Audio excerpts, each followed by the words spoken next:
Former player ng Lakers at 3-team blockbuster trade, yan ang ating pag-uusapan. Final seconds. Bryant for the win. Bang! Dati namang player ng Los Angeles Lakers na si Matt Ryan ay tinanggal na ng New Orleans Pelicans. Kaya naman ay isa na itong free agent. Dati nga itong naglaro sa Los Angeles Lakers noong pagsisimula pa lang ng 2022-23 season. Pinag-sign nga ito ng Lakers noon sa standard contract. Dahil na nga rin sa maganda nitong performance sa preseason ng season na yon.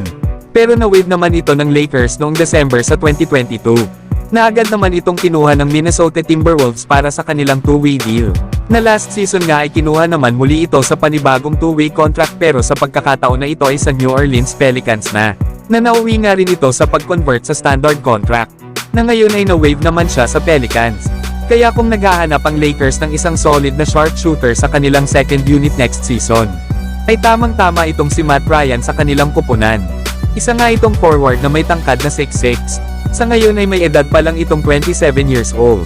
Na kung titingnan naman ang mga stats nito sa loob ng 3 season sa NBA sa 4 na teams nito, na meron nga itong 63 games appearance sa buong regular season games niya sa NBA, ay nagkaroon naman ito ng career high na 41% shooting beyond the arc.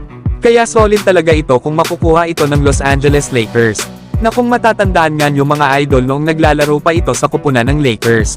Sa isang game nila laban sa New Orleans Pelicans na kung saan ay lamang ng 3 ang kalaban, ay nagawa pa ni Matt Ryan na ma-shoot ang isang 3-pointer para madala ang laro sa overtime. Nakalaunan ay sila pa ang nanalo sa larong yun laban sa New Orleans Pelicans. Kaya para sa akin ay maganda kung kunin ito ng Lakers. Samantalang meron namang isang trade na kung saan ay makukuha ng Los Angeles Lakers itong sila Anthony Simons at Norman Powell. Ito nga ay sa pamamagitan ng isang 3-team blockbuster trade. Habang makukuha naman daw ng Los Angeles Clippers itong si Rui Hachimura. Para naman sa Portland Trail Blazers, ay makukuha nila sila D'Angelo Russell, Jalen Hood-Schifino at ang 2029 first round pick. Ang maganda nga daw sa trade na ito, bagamat mawawala ng Lakers ng mga key players at isang future first round pick, ay ang magiging kapalit naman ay magkakaroon sila ng player na mga scorers. Maaari nga daw magsama sa starting backcourt itong sila Austin Reeves at Anthony Simons. Habang maaari naman na maging 6-man role sa bench ng Lakers itong si Norman Powell. Mas bagay din kasi si Anthony Simons sa Los Angeles Lakers kesa sa Portland Trail Blazers. Lalo at meron na silang Shadon Sharpe at Scott Henderson. Si Anthony Simons nga ay isang combo guard na playmaker at scorer na kayang patakbuhin ang opensa ng Lakers. Lalo at nag-a-average ito last season ng 26 points at 5 assists per game. Para naman dito kay Norman Powell ay solid ang serbisyo nito bilang 6-man sa bench ng Lakers. Maaasahan nga kasi itong scorer at higit sa lahat ay matibay din itong defender sa perimeter. Na last season ay may average nga itong 13 points per game. At dahil sa dalawang players na ito ay maaari nang maglaro si LeBron sa kanyang natural position bilang isang playmaker.